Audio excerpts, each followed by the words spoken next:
네, 반갑습니다. 소개받은 임정택입니다. 네.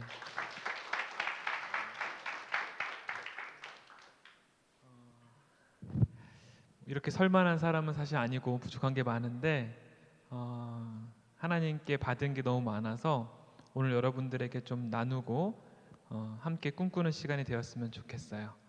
여러분들도 제 이야기를 통해서 와, 저 사람 저런 일을 했구나를 넘어서 하나님이 진짜 살아계셔서 야, 이런 일도 하시는구나. 예, 하나님의 일하심을 같이 보고 그럼 나는 어떤 꿈을 꾸고 하나님 안에서 어떻게 도전하며 살아야 될지 생각하는 시간이 되었으면 좋겠어요. 네, 기대가 되시나요? 감사합니다. 어, 저는 올해 한국 나이로 40살이 됐어요. 그런데요, 선생님이 회사를 만드는 걸 창업이라고 하잖아요. 창업을 15년 전에 했어요. 그럼 몇 살일까요? 25살에 창업을 했어요. 그때는 제가 어디 학교를 다니고 있었을까요? 포항에 한동대학교라고 있어요. 혹시 알고 계세요? 어떻게 이렇게 잘 알지? 포항에 한동대학교가 있는데 한동대학교는 그 본관에도 한동대는 하나님의 대학입니다 써 있어요. 한동 글로벌 유니버시티라고 써 있기도 하고 한동 가스 유니버시티라고 써 있기도 해요. 영어로 수업을 많이 하다 보니까 전 세계에 있는 가장 어렵고 힘든 사람들을 위하여서 내가 배운 것을 배워서 남주자, 이게 굉장히 중요한 모토고 세상을 변화시키자라는 모토를 가지고 있어요. 서울에서 20년을 살다가 포항에 내려갔어요. 학교가 포항에 있으니까 기숙사 생활을 했어요. 학교는 세상을 변화시키자, 배워서 남주자라고 이야기하는데 저는 그 삶이 무엇인지 잘 모르겠더라고요. 남자는 20대 초반에 어디 갔다 와요? 군대를 갔다 왔어요. 24살에 복학을 했어요. 다시 학교로 돌아온 거예요. 저는 전공을 뭐 했을까요? 대학교에서. 한동대는 전공을 2개를 해야 돼요, 무조건. 뭐 했을까요? 네, 누가 지금 얘기했는데 경영학 했어요. 그리고 그때는 경제학도 했어요. 처음에. 그 2가지를 전공을 하고 군대를 다녀왔는데 어떻게 살아야 될지 모르겠는 거예요. 저는 대학교를 가면, 그러니까 지금 여러분들 이제 초등학교, 중학교, 고등학교 공부하잖아요. 아, 대학교 가면 내가 좀 인생이 보이겠지? 야, 대학교 가면 이제 내 무슨 일을 할지 좀 알게 되겠지? 생각했는데 대학을 가서 공부하고 있는데 군대까지 갔다 왔는데 20대 중반이 됐는데도 어떻게 살아야 될지를 모르겠는 거예요. 그게 저를 참 힘들게 하고 답답하게 했어요. 참 많은 고민 가운데 살았었던 것 같아요. 그러다가 그때 저희 이제 멘토 여러분이 계신데 목사님 중에 한 분이 저의 마음을 좀 알아주셔서 그래 정태가 네가 요즘에 고민이 많지? 좀 불안하고 걱정도 되지? 근데 그때 제가 뭐로 좀 위로를 받았냐면 너 하나님 사랑하니? 이렇게 물어보셨어요. 제가 여러분에게 물어볼게요. 여러분 하나님 사랑하세요? 그리고 한 가지 이제 더 물어보셨어요. 너 혹시 그거 아니? 정태가 너는 너의 인생이 어떻게 펼쳐질지 모르지? 그래서 A를 선택하고 B를 선택해야 되는 상황이 있을 때 잘못 선택하면 실수하면 어떡하나라는 걱정이 들 수 있는데 너가 사랑하는 그 하나님, 그 너를 너무 사랑하는 그 하나님이 너의 인생 가운데 0.1%도 실수하지 않으신다라는 거 아니? 물어보셨어요. 자, 여러분들을 만드신 분이 누구예요? 하나님이에요? 그 하나님이 여러분들의 인생에 0.1%도 실수하지 않으신다는 걸 믿어요? 진짜요? 근데 왜 걱정하고 불안하고 두려워해요? 우리는 안 보이거든요. 우리는 내일 있을 일도 몰라요. 5년, 10년 뒤에 있을 일도 몰라요. 내가 내 인생을 주인으로 살아가는 것 같지만 진짜 내가 뭘 잘하는지도 잘 몰라요, 사실. 누가 제일 잘할까요? 왜 하나님이 제일 잘할까요? 만드셨으니까. 전 세계 인구가 몇 명이에요? 80억. 그죠? 80억 중에 여러분 실수로 태어났을까요? 하나님이 실수하시는 분이란 모르겠지만 실수하지 않은 하나님이 여러분을 만드셨다면 여러분 한 명 한 명에 대한 목적하심이 있기 때문에 만드신 거예요. 그죠? 하나님이 여러분 아니에요. 저는요 공부도 잘 못하고 저는 잘하는 게 없고요. 전 앞으로 뭐 해야 될지 모르겠어요. 여러분은 그렇게 생각할 수 있지만 여러분을 만드신 하나님은 반드시 목적한 바가 있기 때문에 만드셨다고요. 그거 믿으세요? 여러분들을 통해 하실 일이 있기 때문에 여러분을 만드셨다고요. 그리고 여러분을 너무 사랑해. 그래서 나쁜 길로 가기를 원치 않아요. 눈동자같이 지켜주시고 여러분들이 기도하면 그러니까 다 들어주고 싶으셔. 하나님은. 그 하나님의 마음 이해가 좀 되세요? 제가 이때는 그 정도까지 이해가 안 됐어요. 근데 그 멘토 목사님께서 너는 불안하고 앞이 안 보이지만 하나님은 실수하지 않으시니까 하나님께서 너에게 주신 이만큼의 흥미가 있거나 이만큼 잘하거나 하고 싶은 게 있으면 좀 자유롭게 담대하게 하라 이렇게 말씀을 주셨어요. 여러분 요만큼 관심 있는 거 있죠. 다른 사람보다 요만큼 더 관심 있는 거 있잖아요. 근데 스스로는 이렇게 생각하죠. 내가 관심은 있고 하고는 싶지만 잘하는 건 아닌데요. 앞으로 잘할지도 모르겠는데요. 그럴 수 있잖아요. 그런데 여러분에게 그 관심을 갖게 하신 것도 그 흥미를 주신 것도 하나님이라고 한다면 기대해 볼 수 있지 않을까요?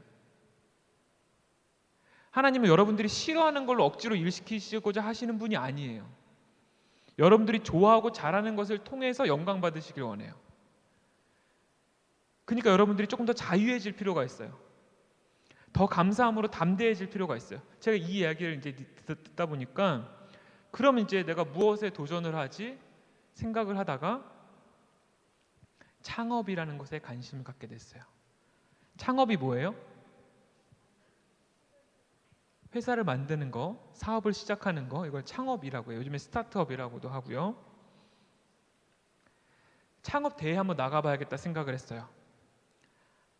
창업 대회 제가 그때 당시에 창업 아이템을 하나 만들었는데 그 아이템을 가지고 창업 대회 국내 대회에 나갔는데 최우수상을 받았어요.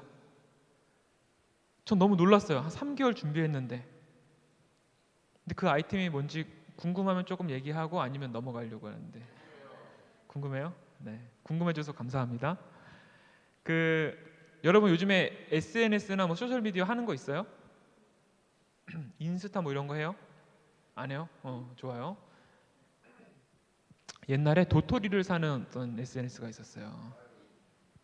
그거를 안단 말이에요? 어떻게 알지? 진짜요? 엄마가 했어요? 그렇죠? 맞아요. 그런데 어느 순간 사람들이 그걸 안 쓰는 거예요.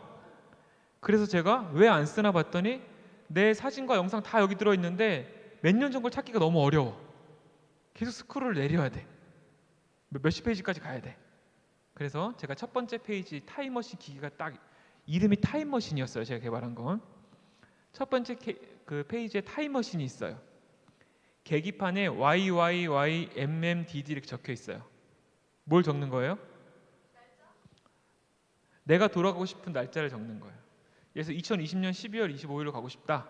딱 계기판 전원 버튼을 딱 누르면 우웅 하고 그때로 가요.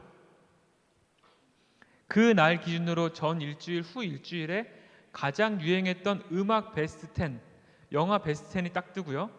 그때 음악이 딱 깔려요. 배경음악으로. 그 당시 내가 찍었던 사진과 영상을 볼 수 있고 저장할 수 있고 공유할 수 있는 그런 서비스였어요. 어떻게 괜찮나요? 정말요? 아직 안 나왔어요, 여러분. 제 외장 하드에만 있는데 혹시 창업 나중에 하고 싶다 그러면 찾아오세요.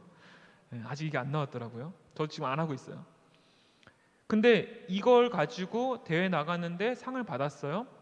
근데 그때 당시에 저희 선배 중에 한 명이 홍콩에서 열리는 대회가 하나 더 있다는 거예요. 그래서 한번 나가봐라 그래서 나갔어요. 그게 뭐였냐면 아시아 대학생 창업 교류전이라는 대회였어요. 아시아의 5개 나라만 대볼까요? 중국, 싱가포르, 그죠? 일본, 한국, 홍콩 이렇게 5개 나라에서 대학생들이 모인 거예요. 저희 다 대학생들인데, 자 여기 보이네요. 자 여기 보시면 요 흰색 와이셔츠 입은 친구가 일본의 동경대에 다니는 친구였고, 이 친구가 북경대 다니는 중국인 친구였어요. 15년 저 이렇게 애띤 모습 못 알아봤죠? 제가 이렇게 생겼었어요. 이 인도 친구들이 싱가포르 대학교 친구들이고 저희 조원들이에요. 다 창업에 관심이 있는 대학생들이에요. 근데 주최 측에서 첫날 저녁에 무슨 얘기를 딱 했냐? 자, 여러분들이 갖고 있는 꿈을 서로 나누세요. 아까 교장 선생님께서 물어보셨는데 나는 꿈이 있습니다라고 이야기를 정확하게 할 수 있는 사람 이렇게 손들어 보라고 했잖아요. 저는 25살임에도 불구하고 꿈을 얘기하라 하면 꿈을 얘기할 수 있는 게 없었어요. 저는 무슨 얘기했을까요? 타임머신 얘기했어요. 야, 타임머신 이거 진짜 대박 아이템인데 너희 나라도 나중에 해볼래? 이거 한국에 내가 빌 게이츠처럼 되면 어떡하지? 뭐 이런 농담을 주고받으면서 이야기를 하고 있는데, 이 친구가 중국인 친구였는데 저랑 동갑이었어요. 첫 마디가 뭐였냐면 나는 세상을 변화시킬 꿈을 갖고 있습니다. 이렇게 말을 시작하는 거예요. 꿈을 얘기하라고 하는데 들어봤어요. 중국 인구가 몇 명인지 아세요? 거의 15억 가까이 돼요. 근데 중국의 어느 지역을 얘기하는데 중국이 엄청나게 경제 성장을 그동안 했잖아요. 근데 그 지역 사람들은 굶어 죽고 있는 사람이 많은 지역이 있는 거예요. 본인이 대학을 졸업하고 나면 그 지역으로 들어가 살 거래요. 그 지역에 회사를 만들고 그 사람들이 일할 수 있도록 일자리를 주고, 그 지역 사람들이 정말 굶어 죽어가고 있는 사람 너무 많은데 그 지역 사람들이 행복하게 살기 위하여서 지금 공부하고 있고 창업을 준비하고 있다는 거예요. 그래서 중국이 다 같이 잘 사는 나라를 만들기 위해서 본인은 꿈을 갖고 세상을 변화시킬 꿈을 갖고 지금 창업을 준비한다는 얘기를 하는데, 제가 이날 저녁에 숙소에 들어갔는데 잠이 안 오는 거예요. 이 친구가 하나님을 믿는 친구였을까요? 아니었을까요? 이 중국인 친구가 교회를 가본 적도 없고요. 하나님 믿지 않는 친구였어요. 저랑 밥 먹을 때 계속 붙어 다녔기 때문에 이런저런 이야기를 했는데, 제가 숙소에 들어와서 왜 잠을 잘 못 잤냐면 저는 모태신앙이거든요. 여러분 혹시 모태신앙 있으세요? 잠깐 스포시. 예, 감사합니다. 모태신앙만 오는 학교예요? 네. 모태신앙 많은데 저도 모태신앙이에요. 그런데 부모님 따라서 어렸을 때 예배 가고 부흥회 가고 수련회 가고 하면 내가 눈물을 흘리면서 내 인생 하나님 거라고 했던 기억이 있어.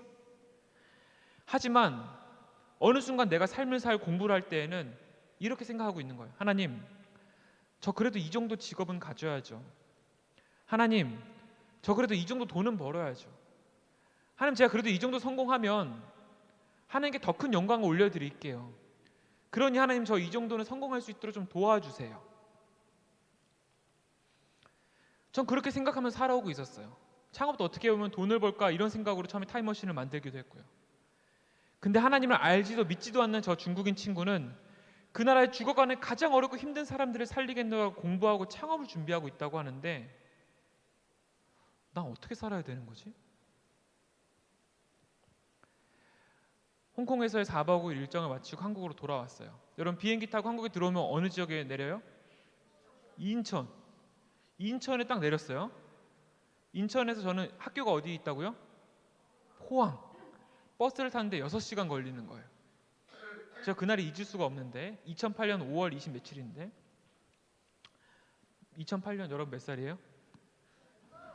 없어요? 아이고, 내가 죄송해요. 괜한 걸 물어봤네요. 네. 버스를 탔어요. 네. 저한테는 2008년 잊을 수 없는 해니까. 버스를 타는데요. 전날 친구들이랑 노느라고 잠도 많이 안 잤어요. 되게 피곤할 거 아니에요. 보통 차에 잘 거 아니에요.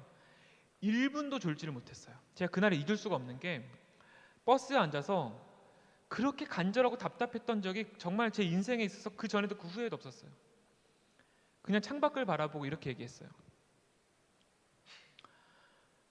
하나님, 진짜 살아계세요? 하나님 정말 살아계세요? 만약에 정말 살아계시면 저를 왜 만드셨고 제가 어떻게 살아야 되는지 가르쳐 주실 수 있잖아요.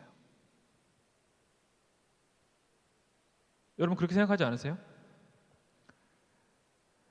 하나님이 진짜 살아계신다면 당연히 알려줄 수 있는 거 아니에요? 여러분 그렇게 생각해요? 만약 그렇게 생각하지 않는다면 하나님이 살아있는 게 아닐 수 있는 거잖아요. 저는 이게 너무 혼란스러웠어요. 그때 왜 나는 내가 어떻게 살아야 될지 모르겠는데 내 생각대로 살고 있는데 그게 하나님이 원하시는 건지 모르겠어. 답답해 죽겠어. 근데 진짜 살아계시면 말씀해 주시는 게 맞지 않나? 하나님 진짜 살아계시면 좀 알려주세요. 만약 가르쳐 주시면 그대로 살아보고 싶어요. 지금 제 맘대로 살려고 하니까 뭐 맞는지도 모르겠고요. 6시간 버스 안에서 계속 그 질문만 던지고 있는 거예요. 저는 그때 어느 정도로 간절했냐면 이 답을 주시지 않으면 하나님은 없다 생각할 정도였어요. 공부고 뭐고 손에 안 잡힐 것 같은 거예요. 6시간을 물어보면 빨리 답을 주셔야 되잖아요. 포항에 도착을 했습니다. 한동대 가는 셔틀버스를 갈아탔어요. 이제 한 3분 뒤면 학교에 도착하는 그 삼거리가 있는데 산길에 딱 지나가는데 한 구절이 떠올랐어요, 머릿속에. 근데 사람이 참 간사해서 그 정도 물어보고 떠오르면 하나님 주셨나 보다 이렇게 생각하면 되는데 내가 생각한 거 아니야? 뭐 이렇게 생각을 하는 거예요. 기숙사에 도착하자마자 노트북으로 검색을 해봤어요. 쭉 나오더라고요. 자, 너희가부터 같이 한번 읽어주시면 감사하겠습니다. 시작. 너희가 여기 내 형제 중에 지극히 작은 자 하나에게 한 것이 곧 내게 한 것이니라. 다시 한번 시작. 너희가 여기 내 형제 중에 지극히 작은 자 하나에게 한 것이 곧 내게 한 것이니라. 아멘. 솔직히 여러분들한테 말씀드려보면 제가 하나님께 기도할 때 제 기대는 뭐인 줄 아세요? 정태가 너 한동대는 3학년 때까지 전공을 바꿀 수가 있어요. 하나님이 너 경영 전공하지 말고 상담 전공해 뭐 이런 답을 주시거나 야 너 삼성 LG 같은 기업 말고 어떤 뭐 저기 IT 기업 가 뭐 이런 답을 주시거나 아니야 너 대학원 가서 더 공부를 더해 아니 너 어디 나가서 선교해 이런 눈에 보이는 답을 주실 거라고 생각하고 기도했어요. 하나님 저 어떻게 살아야 돼요? 라고 기도했어요. 솔직히 기대했던 거 그거였는데 한 구절이 딱 떠오른 건 뭐였냐면 지극히 작은 자 하나에게 한 것이 내게 한 것이다 이거였어요.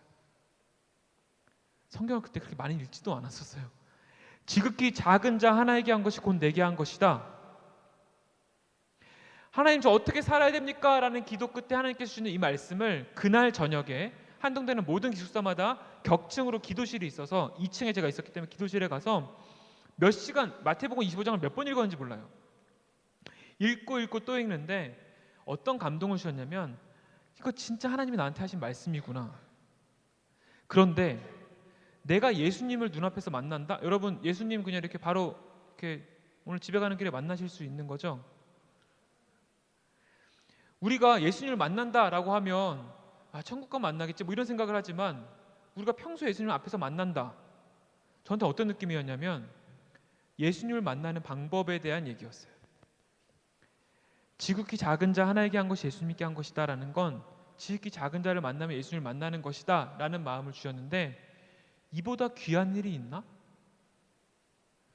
내가 인생을 살면서 예수님께 말하고 행동하고 예수님을 만나는 것보다 귀한 일이 있나? 그때 하나님이 어떻게 마음을 바꾸셨냐면 내가 죽을 때까지 이 말씀 붙들고 살아야 되는 거구나. 거부할 수 없게 하셨고요. 근데 한 가지 이때 물음표가 하나 찍혔어요. 뭐였을까요?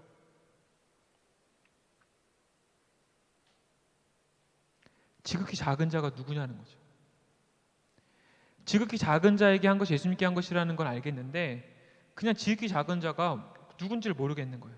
바로 다음 날부터 지극히 작은 자를 만나자 해서 포항을 돌기 시작합니다. 자, 여러분 포항 출신 있으세요 혹시? 없으시죠? 자, 여러분이 포항에 갔다고 생각해 보세요. 포항을 모르죠? 포항에 시내버스를 탔어요. 저도 포항을 모르죠. 시내버스를 탔어요. 처음 타보는. 그리고 한 20분 30분 가다가 그냥 내렸어요. 이 동네는 제가 아는 동네예요, 모르는 동네예요? 몰라요. 골목을 그냥 들어갔어요. 지금 누구 만나러 가는 거예요? 지극히 작은 자를 만나러 골목을 들어갔어. 처음 본 동네. 갔더니 코너에 우창동 주민센터라고 적혀 있는 거예요. 들어갔어요. 몇 분이 앉아 계시길래 제가 여쭸어요. 안녕하세요. 저는 한동대학교에서 온 학생인데 혹시 이 동네에 경제적으로 좀 어려우셔서 힘드시거나 장애를 갖고 계시거나 정말 좀 힘든 분들을 제가 좀 만나 뵙고 싶습니다. 좀 말씀도 듣고 싶고 좀 이렇게 대화 나누고 싶은데 혹시 연락처나 주소 좀 알려주시면 안 돼요? 이렇게 물어봤어요. 가르쳐 주실까요? 안 가르쳐 주실까요? 왜요? 그죠? 네. 저를 뭐지? 학생한테 내가 왜 가르쳐 줘야 되지? 이런 눈빛으로 쳐다보셨어요. 저는 안 되나요? 제가 좀 뵙고 이야기 좀 나누고 싶은데 이분이 학생 뭐 학교 과제인지 모르겠지만 여기 주민센터에서 그런 가르쳐 줄 수가 없어. 구청에 가봐. 구청 그러시더라고요. 그래서 구청에 갔을까요? 안 갔을까요? 갔어요. 북구청에 갔어요. 또 이렇게 또 한 분 계시길래 똑같이 물어봤더니 가르쳐줘요? 안 가르쳐줘요? 안 된대요. 학생 북구청을 가르쳐주는 게 아니야. 시청에 가봐 그러시더라고요. 갔을까요? 안 갔을까요? 이때는 뭐 다른 생각이 없어. 지극히 작은 자를 만나겠다는 생각 외에는 아무것도 없어. 하나님 지극히 작은 자를 만나게 해주세요. 이거밖에 없어요. 대학은 하루에 수업이 한 개 있을 때도 있고 두 개 있을 때도 있거든요. 수업 시간 끝나고 무조건 나가는 거예요. 시청에 갔어요. 갔는데 전 이름도 안 까먹어요. 과가 주민복지과였어요. 근데 그분의 이름이 뭐라고 적혀있냐면 황보태희라고 적혀 있었어요. 남자분이 황보태희 계장님인데 한동대에서 왔다고 하니까 이분이 크리스찬이셔서 뭐 와서 앉으라는 거예요. 그러니까 크리스찬들은 그래도 한동대를 좀 알잖아요. 녹차를 한 잔 주시더니 제 이야기를 들어주시는 거예요. 전 그때부터 30분 동안 지금처럼 간증을 하기 시작했어요. 근데 이분이 제 간증을 다 들어주시더니 저 지극히 작은 자 너무 만나고 싶어요. 제가 막 그랬더니 이분이 자 그러면 내가 한번 도와줄 방법을 찾아볼게. 일주일만 있다가 다시 와 그러시는 거예요. 그래서 일주일에 다시 왔어요. 하나님 만나게 해주세요 하면서 A4 용지를 하나 저한테 이렇게 보여주시는 거예요. 뭐라고 적혀 있었냐면 협조 공문이라고 적혀 있었어요. 한동대학교 경영경제학부 임정택 학생이 찾아갈 시에 적극 협조할 것. 포항시장 도장이 찍혀 있었어요. 포항시장이. 이걸 포항의 33개 주민센터에 팩스로 다 보내줬어요. 이제 어떻게 하면 돼요? 다시 갔어요. 우창동에. 그래서 이분이 왜 또 왔냐 막 그럴 거 아니에요. 죄송한데 그 며칠 전에 포항시 주민복지과에서 팩스가 하나 왔을 텐데 한번 확인해 주시면 안 될까요? 이분 되게 귀찮았을 거 아니에요. 학생이 자꾸 와가지고. 근데 팩스를 이렇게 확인하는데 뭐라고 적혀 있어요? 임정태에게 적극 협조하라. 기회다. 제가 여기서 딱 학생증을 꺼내가지고 제가 바로 임정택입니다. 이렇게 했어요. 와, 여러분 이 공문이라는 게요. 공문이 뭐냐면 공적의 문서예요. 그러니까 이거는 이제 공무원 사회에서는 따라야 되는 거잖아요. 와, 그 힘이 그렇게 큰지 몰랐어요. 이분이 포스트잇을 딱 뜯더니 딱 놓고 검색을 막 하시더니 쫙 적고 전화까지 누구한테 해주셨어요. 동장님이래요. 동장님을 연결해 주시고 가서 제가 세탁소를 한 곳 갔는데 세탁소는 사장님이 다리가 한쪽이 거의 없으실 정도 힘드셔서 장애를 갖고 계신데 힘들게 하고 계신 분이 있었고 또 장애인 자녀를 둔 할머니 가정도 만나게 되고 참 많은 분들을 만나게 되는데 그때부터 한 4개월, 5개월을 이 지극히 작은 자를 만나는 일로 시간을 썼던 것 같아요. 33개 주민센터 중에 13개를 갖고 심지어는 이제 읍사무소 어느 읍사무소에 갔는데 저 이장님 좀 만나게 해주세요 그랬더니 어떤 이장님을 만나게 해주냐 그러시길래 이장님 많으세요 그랬더니 50명이 넘는데요 이장님. 그러면 그 중에 좀 이런 식으로 그냥 만났어요. 왜 만나려고 해요? 저는 지금 지극히 작은 자를 만나고 싶어서 만나야 이분들이 뭘 해야 될지도 알고 예수님께 하는 거라고 하니까 알게 될 거 아니에요. 그때 가장 많이 만났던 분들이 있는데 제가 이 영화를 그 한 페이지로 준비한 이유가 있는데요. 이게 2000년도에 나온 영화인데 혹시 선생님들 중 포함해서 이 영화 뭔지 아시는 분? 네. 어떻게 하셨어요? 뷰티풀 마인드라는 영화예요. 대단하십니다. 영화를 되게 좋아하시는 분이신 것 같습니다. Beautiful Mind라는 영화인데 여러분 이거 평점이 9.7, 9.8 이렇게 나오는 영화예요. 나중에 기회가 되면 꼭 보세요. 근데 이 Beautiful Mind라고 하는 영화를 잠깐 스포주의 잠깐 얘기해도 돼요? 저 러셀 크로우라고 하는 배우가 되게 유명한 배우예요. 왼쪽에 있는 배우가. 근데 실제로 이 영화는 존 내쉬라고 하는 아주 천재 경제학자에 대한 실제 이야기예요. 근데 저 경제학자가 여러분 나중에 경제학을 전공하게 되면 알게 되는데 균형 이론이라는 이론이 있는데 이게 노벨 경제학상을 받아요. 그리고 현대 경제학에서 되게 중요한 이론 중에 하나예요. 근데 이분이 20대 때부터 이걸 연구해서 80대까지의 인생을 그리는데 재밌는 게 뭐냐면 이분 옆에 같이 연구하는 동료가 있고요. 그 연구를 빼앗으려고 하는 스파이가 있고요. 집에 가는 길에 여자아이가 항상 보여요. 근데 나중에 알게 돼요. 그 중에 실존 인물이 아무도 없었다는 거. 어떻게 그럴 수 있죠? 조현병이라고 들어봤어요, 여러분? 조현병. 옛날엔 정신분열증이라고 했어요. 이게 무슨 병이냐면 이 질환이 있으면 증상이 사람들이 들리지 않는 게 들리는 환청, 보이지 않는 게 보이는 환시, 어떤 일상적이고 논리적인 생각이 아닌 생각이 드는 망상과 같은 증상이 생겨요. 옛날에는 정신병자다, 미친 사람이다 라고 세상에서 얘기할 정도로 병명의 원인을 몰랐어요. 병명도 몰랐고 원인도 몰랐어요. 근데 최근엔 밝혀졌어요. 호르몬 이상으로 생기는 증상이고 약을 먹으면 호르몬이 조절되기 때문에 증상이 나타나지 않는다. 그 정신과 치료를 받으면서 약을 먹으면 괜찮아요. 여러분 열 날 때 열이 막 40도까지 올라갔어요. 뭐 먹어요? 해열제 먹으면 몇 도로 떨어져요? 36.5도로 떨어지죠. 똑같아요. 이게 마음이 미친 병이 아니에요. 호르몬 이상으로 생기는데 99%가 다 후천적으로 생겨요. 10대 말에서 20대 초반에 가장 많이 발병돼요. 어떤 큰 스트레스로 인하여서. 대한민국 3명 중에 1명은 정신질환을 평생에 한 번 경험해요. 조현병뿐만 아니라 조울증, 극한 우울증 다 포함해서. 이게 심하면 정신장애 판명을 받아요. 이 존 내시라고 하는 사람이 그 조현병이 있었던 거예요. 근데 그럼에도 불구하고 끝까지 연구를 하고 아내가 한번 이혼을 했지만 끝까지 보살피면서 80이 넘어서 노벨상을 받습니다. 그가 평생 연구한 걸 가지고. 그게 지금 현대 경제학에 굉장히 중요한 이론으로 사용되고 있어요. 제가 이때 가장 많이 만났던 분들이 이러한 정신장애를 갖고 계신 분들이었어요. 포항에 정신장애 시설이 하나 있었는데 제가 전화를 드리고 방문을 했어요. 그때 만났던 처음 저를 가장 반겨줬던 이 선생님이 계신데 윤원정 선생님이라고. 그 시설은 정신장애인 사회복지시설인데 40명이 계신 거예요. 제가 딱 들어갔는데 전화했던 정택 학생 아니에요? 저를 맞이해 주시는 거예요. 이분이 방에 이제 저를 이렇게 안내해 주셔가지고 커피 먹을 거냐 녹차 먹을 거냐 그래서 네, 녹차 주세요 하고 얘기를 하는데 학생 뭐에 관심 있어요? 이렇게 물어보시는 거예요.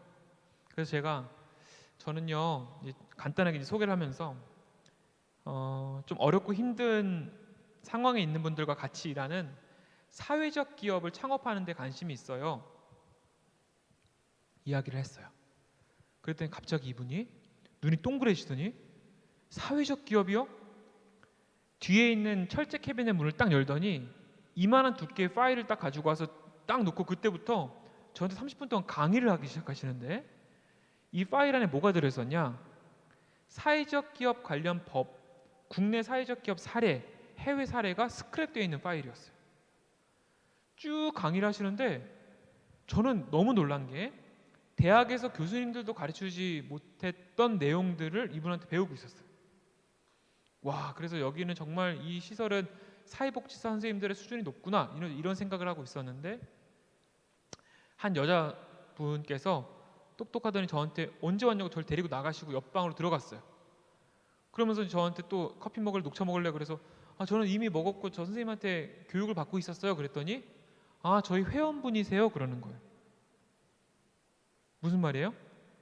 그 시설 안에 있는 조현병을 갖고 계신 20년 동안 조현병 때문에 정신병원을 20번 이상 입퇴원을 반복했고 자살 시도를 3번을 이상 하셨던 조현병을 갖고 계신 선생님이 저를 30분 동안 교육을 해주셨던 거예요.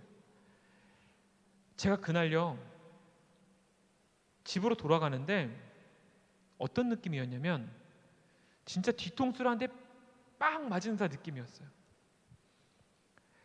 제가 그때까지만 해도 무슨 생각이었냐면요, 지극히 작은 자에게 한 것이 예수님께 한 것이란 말은 지극히 작은 자라고 하는 분들이 불쌍하니까 너가 좀 도와주면 하나님이 기뻐하실 거야, 이런 말씀인 줄 알았어요. 제가 그때 뭘 느꼈는 줄 아세요? 그게 아니구나. 그 지극히 작은 자라고 하는 분, 이분 안에 예수님이 계셔서 이분들을 만나면 이분이 나를 위로해 주시고 나에게 힘을 주시고 나를 가르쳐 주시는 분이시구나. 실제로 교수님들한테 배우지 못한 걸 배웠는데 알고 보니 이분은 20대 때 창업도 하셨고 사업을 하시면서 회사도 막 키우시려고 하다가 20대 후반에 조현병이 생기신 거예요. 똑똑하고요, 과거에 일도 했었기 때문에 지금 약을 먹으면서 새로운 꿈을 꾸고 있는 거예요. 나도 나와 같은 정신장애인들을 위해서 사회적 기업을 창업해야지, 이런 꿈을 다시 꾸고 계셨던 거예요. 제가 그때부터 어떻게 했어요? 사회적 기업에서 알고 싶은 거, 내 고민이 생기면 누구 찾아갔겠어요?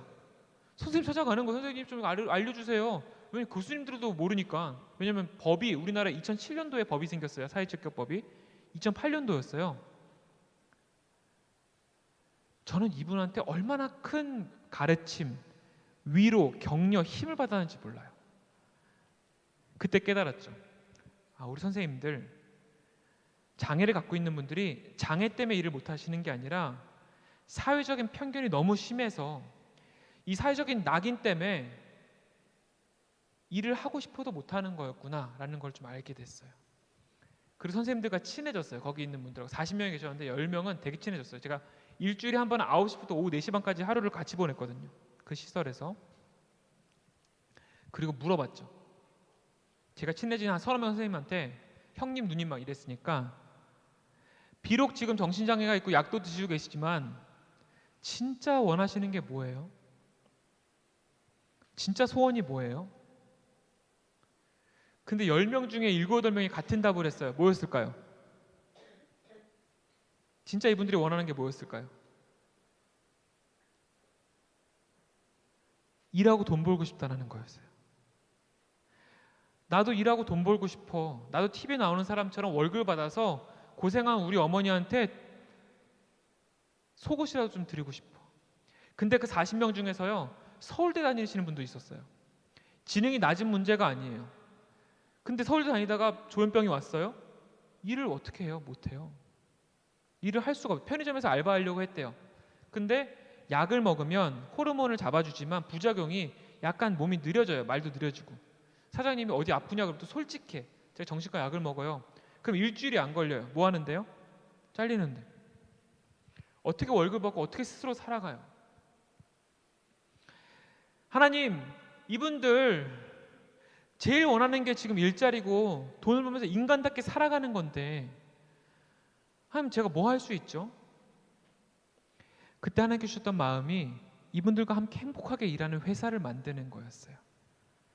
근데 우리 선생님들에게 어떤 일을 하고 싶냐고 물었는데 그 어떤 일을 하고 싶냐는 물음에 답이 또 되게 비슷했어요.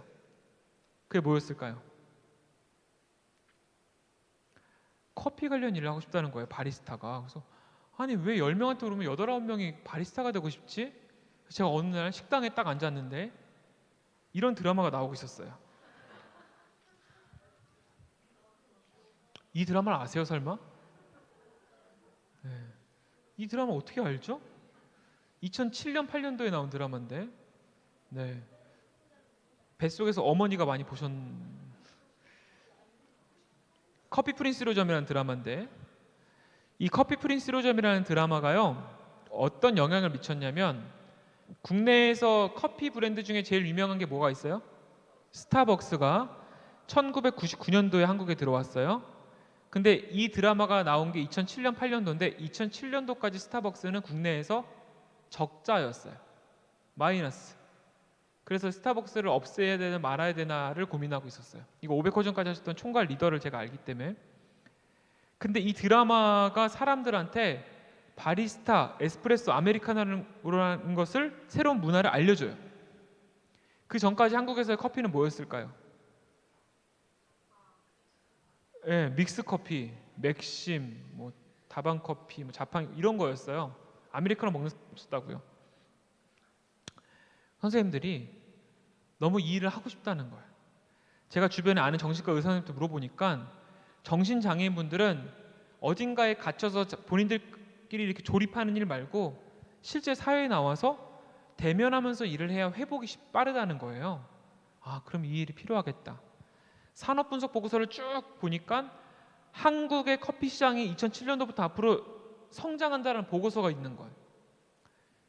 카페가 많아진다는 보고서였어요. 하나님 기도를 했죠. 하나님, 그러면 진짜 하나님이 주인이 되시는 그런 카페, 커피를 만드는 사람은 뭐라고 그래요? 바리스타는 다 장애를 갖고 계신 분들이 일하는, 진짜 근데 이분들이 행복하게 성장하는 회사를 좀 만들고 싶습니다.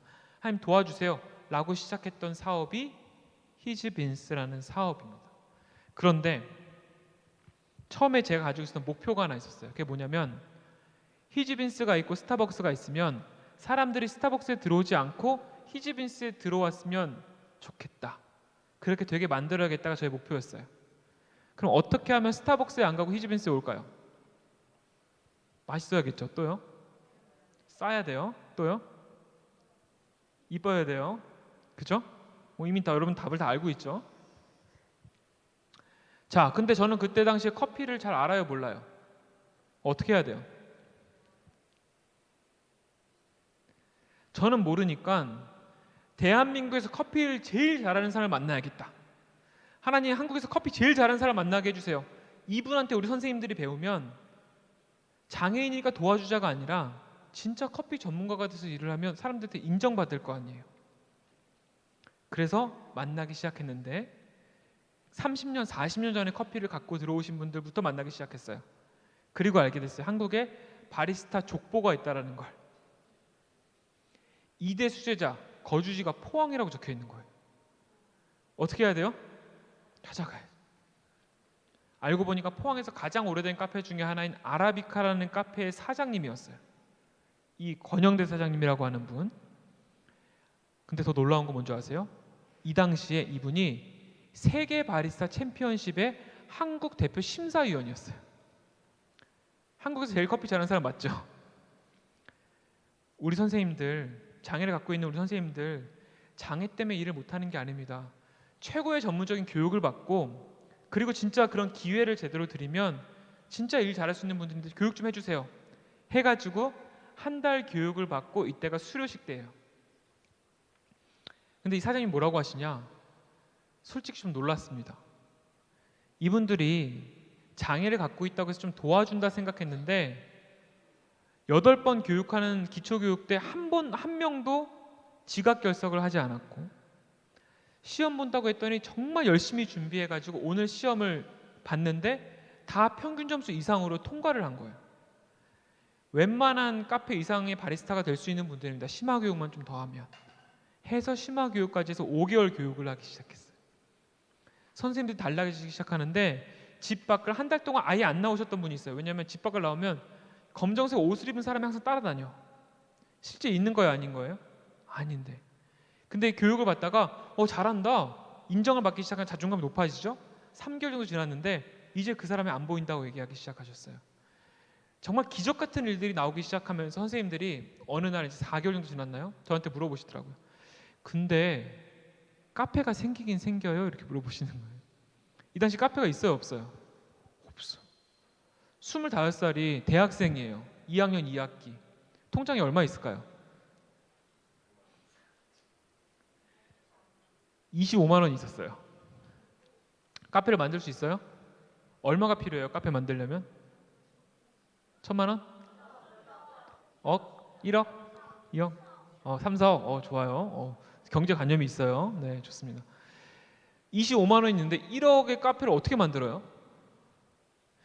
우리 멤버들이 그때 모이면 회의를 하러 모였는데 회의가요 기도회였어요 거의. 왜냐면 기타를 메고 가요 일단 회의실에. 그리고 찬양집을 들고 가. 그럼 2시간 회의 시간인데 일단은 찬양하기 시작하면 갑자기 울기 시작해. 왜 울어요? 오늘 아침에도 선생님 만나고 왔는데 선생님 너무 일하고 싶은데 우린 돈도 없고 카페도 없고 아무것도 하나님 어떡해요? 찬양하고 기도하면 1시간이 넘게 흘러가요. 그러다가 이제 한번 기도하면서 나누는 게 있잖아요. 한 멤버가 여학생이었는데 기도하다가 생각이 있어요 그러는 거예요. 무슨 생각인데요? 우리 이 일을 하나님께서 참 기뻐하신다라는 마음을 주셨는데 우린 돈이 없지만 돈이 많은 곳에는 돈을 들여다가 없는 우리한테 이렇게 주실 거란 생각이 들었어요 그러는 거예요. 그래서 제가 참 좋은 생각이다 그랬어요. 맞잖아요. 좋은 생각인데 근데 기도하다가 주신 생각이면 또 어떻게 해요? 순종해야 되잖아요. 그냥 단순하니까 그럼 포항에서 가장 돈 많은 곳을 찾아가면 되겠다. 어디가 있어요? 포항에서 어디가 가장 돈 많을 것 같아요? 포항에 뭐가 있어요? 무슨 기업이 있어요? 포항제철, 포스코라는 회사가 있죠. 그죠? 여러분 무식하면 뭐하다 그래요? 용감하다. 검색하면 포스코 전화번호가 나올까요? 안 나올까요? 나와요. 전화를 걸었어요. 회사에. 그래서 어디 부서를 바꿔주냐고 하시길래 섭외 부서를 바꿔달라고 했어요. 왜냐? 검색을 해봤더니 작년에 이 섭외부에서 포항시 자원봉사센터에다가 1억을 후원했어. 돈이 있구나. 섭외부. 그래서 팀장님 전화를 받으셨어요. 그래서 안녕하세요. 저는 한동대학교 임정태라는 학생인데 포스코에 사업 제안을 좀 드리고 싶은데 찾아뵐 수 있을까요? 그랬어요. 아무 말씀 안 하시더라고요. 기다렸는데 다음 주 수요일 날 20분밖에 시간이 안 되신대요. 당연히 가야죠. 갔어요. A4 용지 3장을 준비해 갔어요. 사업 계획서. 모든 장애인들과 함께 행복하게 일하는 세상을 꿈꿉니다. 장애인 커피 전문가를 양성해서 세상을 변화시키는 리더를 만들겠습니다. 마지막 장 예산 계획. 사업비 운영비 총 얼마요? 카페 만들기 위한 비용이 1억 600만 원을 딱 적고 이분이 맨 밑에 이제 1억 600만 원과 맨 밑에 한 문장을 적어놨는데 보고 약간 깜짝 놀라셨는데 뭐라고 적혀 있었냐면 포스코와 함께 하고 싶습니다 이렇게 적어놨어요. 이분이 이제 이걸 보면서 제 눈을 보면서 이 친구가 돈을 달라는 건가 이렇게 쳐다보셨고 저 어떻게 최대한 선한 눈망울을 하고 돈을 달라는 겁니다 이제 뭐.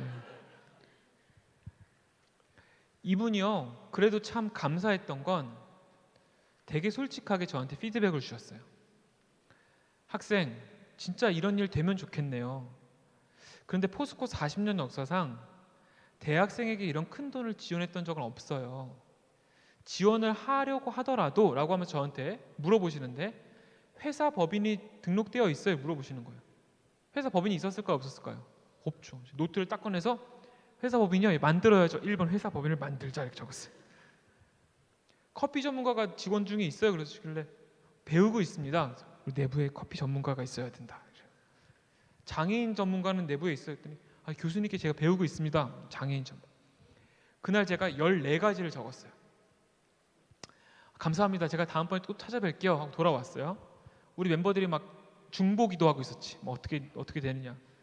그래서 어떻게 됐냐? 제가 우리 멤버들 만나자마자 뭐라고 얘기를 했냐면 대박이다. 우리 이 14가지만 되면 포스코에 돈을 줄 것 같다. 이렇게 이야기를 했어. 근데 우리 멤버들도 순수해. 와! 그래서 그때부터 어떻게 했어요? 이 14가지가 우리의 주간 계획, 월간 계획에 들어가기 시작했어요. 전국을 뛰기 시작했어요. 처음에 사업 계획서가 몇 장이라고 그랬어요?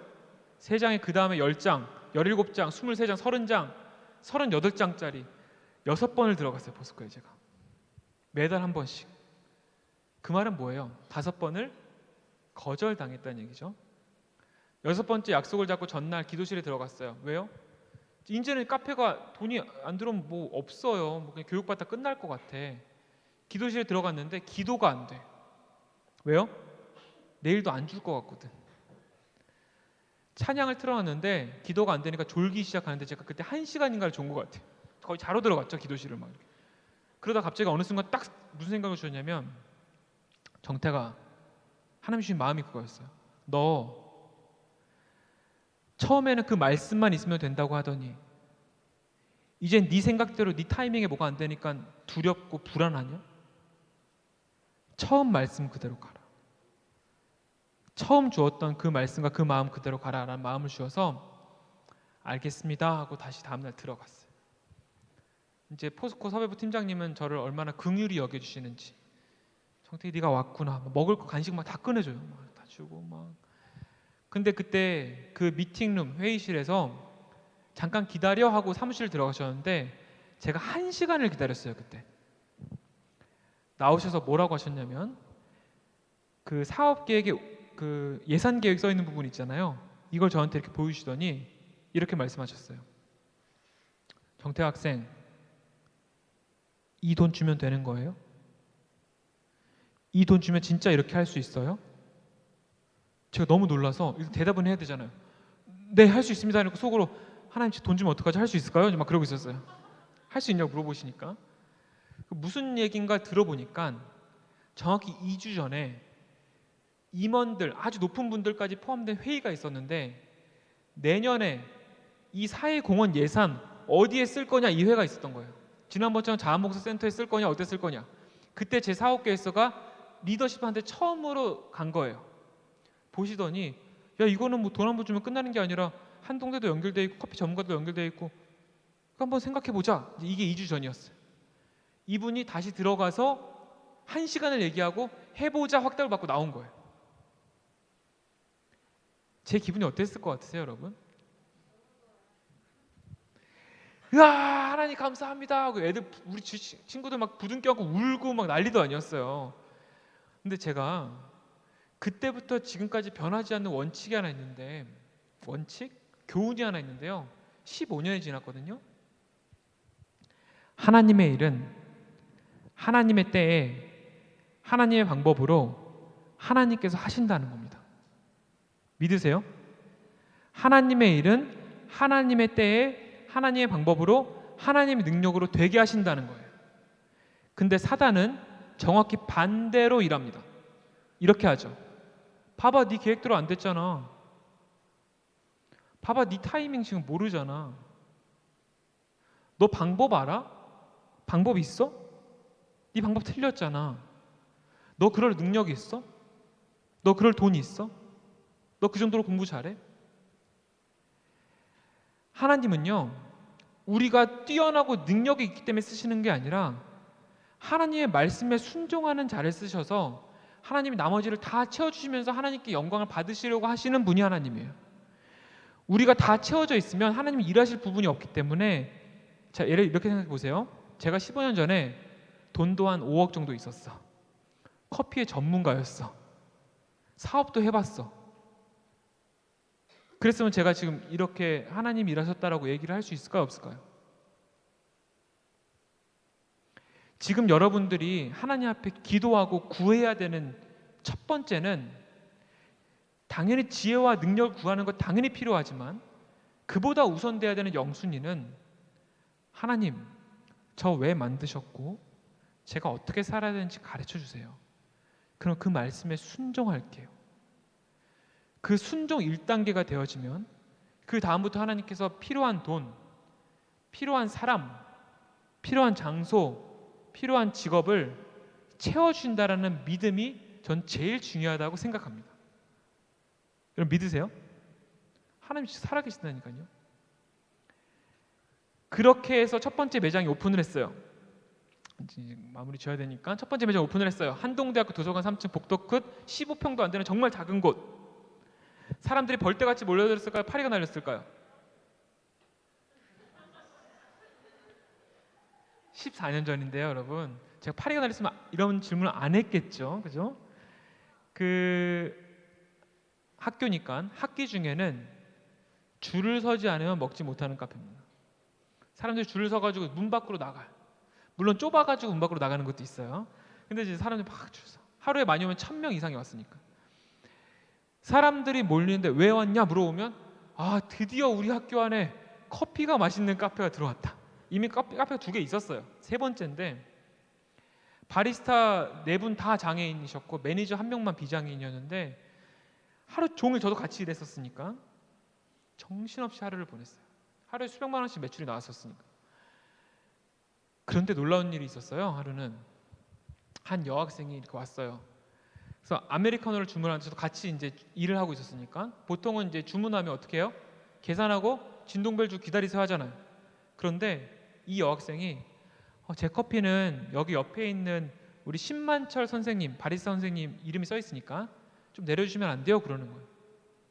왜요? 그랬더니 제가 히지빈스 진짜 매일 오고 진짜 단골이고 제가 우리 신만철 선생님 팬이에요 막 이러는 거예요. 왜요? 그랬더니 올 때마다 내려주셨는데 와 다른 데선 그 커피 맛을 볼 수가 없다는 거예요. 커피가 너무 맛있다는 거예요.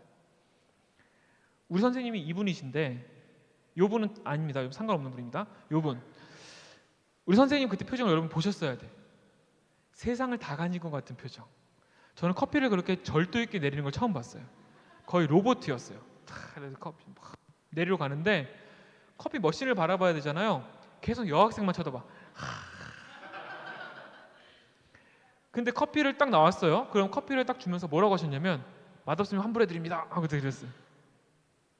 앞에서 여학생이요 커피를 이 앞에서 먹었어요. 한 잔을 딱 먹더니 와 역시 너무 맛있어요. 그러니까 한 거예요. 그날 저녁을 제가 잊을 수가 없는데 보통 저희는 이제 기도로 시작, 기도로 끝나는 원칙이 있기 때문에 끝나고 퇴근하시기 전에 같이 이야기하는 시간이 있어요. 만추쌤이 저한테 뭐라고 하셨냐면 임 대표 내가 어떻게 살았는지 알지? 내가 지난 20년 동안 정신병원에 20번을 입원을 하고 자살 시도를 3번 이상을 하면서 나 그냥 죽으려고 했어. 이 세상에 아무 낙이 없고 소망이 없다고 생각했어. 나를 좋아하는 사람도 없고 너무 외롭고 그냥 이렇게 죽는 게 낫다고 생각했는데 나 40 몇 년을 살면서 오늘이 가장 행복해. 나 너무 행복해. 나 왜 사는지 알 것 같아. 나 진짜 열심히 해서 내 커피 먹는 사람마다 세상에서 제일 맛있다는 얘기 들을 거야. 너무 고마워. 라는 이야기를 제가 14년이 지난 지금도 기억하고 있는 것은 저한테 행복한 순간을 떠올리라고 하면 그때가 떠올라요. 알게 됐어요. 사람이 행복하다는 건 내가 원하는 돈을 벌고 내가 원하는 걸 이루고 하면 한 며칠 가요. 그 행복감이. 근데 나로 인해서 내 옆에 사람이 행복하다고 표현하잖아요. 평생 갑니다. 평생 가요. 우리 선생님 바뀌기 시작했고 옆에 있는 선생님들이 달라지기 시작했어요. 기적과도 같이 히지빈스가 성장하기 시작했고 14년이 지난 지금 히지빈스는 약 130명의 장애인 전문가분들이 일을 하고 계시고 전국에 32개의 매장을 운영하고 있고 온라인 몰이 있고요. 공장이 있고 베이커리와 커피 관련된 거 다 직접 공장에서 만들고 그리고 한국의 모든 기업들이 장애인을 의무적으로 고용해야 되는 법이 있어요. 장애인 의무고용제도. 삼성, LG, SK 모든 기업이요. 근데 고용하지 않으면 고용 부담금이라는 페널티를 내는데 1년에 1조 원씩 걷어져요. 1조 원. 근데 만약에 그걸 돈을 내지 않고 장애인 고용을 하잖아요. 지금 기다리고 있는 장애인분들 다 일할 수 있어요. 일하고 싶어서 기다리시는 분들. SK, 롯데, 두산 대기업들을 장애인 고용 컨설팅을 하는 일들을 히지빈스가 하고 있고 그 일들을 가장 먼저 시작했고 가장 크게 하는 기업이 되었어요. 전 세계에 80억 중에 10억 명 이상이 장애를 갖고 있다고 보고서에 나왔고 해외에도 이 문제는 여전히 풀어야 될 되게 큰 문제였고 필리핀에서 연락이 왔어요. 필리핀에 있는 빈민가에 살고 있는 장애를 갖고 있는 분들도 일자리가 필요하고 자립을 해야 되는데 그 역할을 좀 도와주셨으면 좋겠습니다 해서 저희가 필리핀에 오픈을 했고 필리핀에 있는 장애를 갖고 계신 7분이 지금 커피의 전문가로서 일을 너무 잘하고 계세요. 저희 매장 바로 옆이 스타벅스예요. 매니저가 사진을 보내왔어요. 스타벅스는 반 정도 사람들이 차 있고 비어 있는데 히지빈스는 꽉 찼어요. 이 7명의 바리스타 선생님들이 정말 멋지고 훌륭하게 일을 하는데 제가 딱 열흘 전에 갔다 왔거든요. 코로나 후엔 처음 보는 거였는데 부둥켜 안고 울었어요. 왠 줄 아세요? 그 한 분은 청각장애를 갖고 있는데 부모님도 계시고 형제도 계신데 아무도 일을 못해요. 본인이 일해서 가족을 먹여 살리고 있어요. 한 분은 지체장애를 갖고 계신데 부모님이 없어요. 스스로의 삶을 개척해 나가는데 제가 이분들을 3, 4년 전에 면접을 봤었기 때문에 이분들의 삶을 아는데 지금 보니까 일을 너무 잘하고 있는 거예요. 필리핀의 비장애인들이 받는 월급 똑같이 받아요. 너무 잘하고 있어요. 여러분, 이런 일들 누가 하신 일입니까? 100% 하나님께서 하신 일이죠. 믿으세요? 전 100% 믿고 저희 멤버들을 15년 동안 100% 믿고 있거든요. 왜 하셨을까요? 하나님의 마음은요, 한 영혼에게 있어요. 한 사람. 한 영혼을 구원하시고 그 한 사람이 정말 살아나기 위하여서 하나님께서 모든 판을 짜세요. 여러분, 이 학교요, 여러분 한 사람 때문에 만들어졌을 거예요. 하나님께서 한 사람 때문에 일하세요. 왜요? 그 한 사람, 한 영혼이 천하보다 귀하거든요. 이러한 비즈니스가 이루어진 이유도 그 한 사람을 살리기 위함이고 하나님의 복음을 전하기 위함이고 이 땅 가운데 하나님 나라를 만들기 위함으로 하나님께서 하시는 일이라고 하는 것이죠. 이런 비전 2040을 가지고 전 세계의 장애인들과 함께 일하는 세상을 만들기 위해서 지금 저희 회사 직원들이 애쓰고 노력하고 기도하면서 하고 있어요. 자, 이 말씀만 나누고 오늘 마무리할게요. 비전에 대해서 우리가 고민해요. 비전이라는 단어가 성경 말씀에 나와 있어요. 사도행전 2장 17절이에요. 같이 한번 읽어볼게요. 시작. 하나님이 말씀하시기를 말세에 내가 내 영을 모든 육체에 부어주리니 너희의 자녀들은 예언할 것이요 너희의 젊은이들은 환상을 보고 너희의 늙은이들은 꿈을 꾸리라. 자, 밑줄 그은 영어 문장만 읽어볼게요. 시작. Your young men will see vision. 자, 지금 마지막 때인 것 같아요? 아닌 것 같아요? 말세 맞아요? 그런 것 같아요? 실제로 경제학자들이 다 이야기를 해요. 과거에 자본주의가 성장했던 이유는 성장의 지속력 때문이에요. 여러분 뉴스에서 저성장 시대라는 말 들어봤어요? 더 이상 회사들이 이익을 내고 매출을 내고 성장하는데 한계에 다다랐어요. 그럼 사람이 투자하지 않기 때문에 자본주의는 더 크기 위한 동력이 없어요. 이 마지막 때에 다양한 사회 문제들이 나타나죠. 근데 말씀에 뭐라고 되어 있냐면 모든 육체에 성령을 부어주신다고 했어요. 모든 육체가 되게 중요한데 여러분들 한 명 한 명 다 하나님께 성령이 임재하면 젊은이들은 뭐로 본다고요? 비전을 본다라고 되어 있는데 그게 무슨 뜻이냐면 비전은 직업을 선택하는 게 아닙니다. 제 비전은요, 제 꿈은요 선생님이 되는 거예요. 그건 비전이 아니에요. 여러분, 비전은 하나님께서 실수하지 않으시는 분이기 때문에 나를 만드셨잖아요. 그럼 나를 만드신 이유가 있을 거 아니에요. 나를 만드신 이유는 명사에 있지 않아요. 선생님이 되고 의사가 되고 사업가가 되는 건 그 비전을 이루기 위한 도구일 뿐이에요. 방법. 비전은 반드시 한 사람, 한 영혼에게 있어요. 여러분이 선생님이 된다면 선생님이 돼서 어떤 영혼을 살릴 것인가가 비전이고요. 여러분이 음악가가 된다면 음악가가 돼서 어떤 사람을 치유하고 바꿀 것인가. 여러분들이 만약에 축구 선수가 되면 축구 선수가 돼서 어떤 사람을 기쁘게 하고 살릴 것이냐가 비전이에요. 그 사람에게 복음을 전하고 그 사람의 삶이 치유되고 그 사람들의 치유를 통해서 하나님 나라를 만들어가는 것, 그걸 여러분들을 통해서 하실 그 계획과 목적하심이 비전이에요. 대한민국 사람은 인생을 살면서 6번 정도 직업을 바뀐대요. 근데 여러분들이 어떤 직업을 비전으로 놓으면 의미가 없잖아요. 나중에 또 바뀔 텐데. 직업은 얼마든지 바뀔 수 있어요. 하지만 여러분들의 비전, 하나님이 여러분 만드신 목적은 변치 않는다고요. 근데 그건 누가 알고 있어요?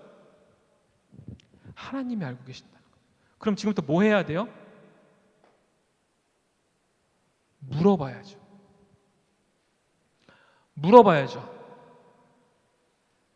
하나님은 살아계시기 때문에 여러분들이 진심으로 물어보면 답을 주세요.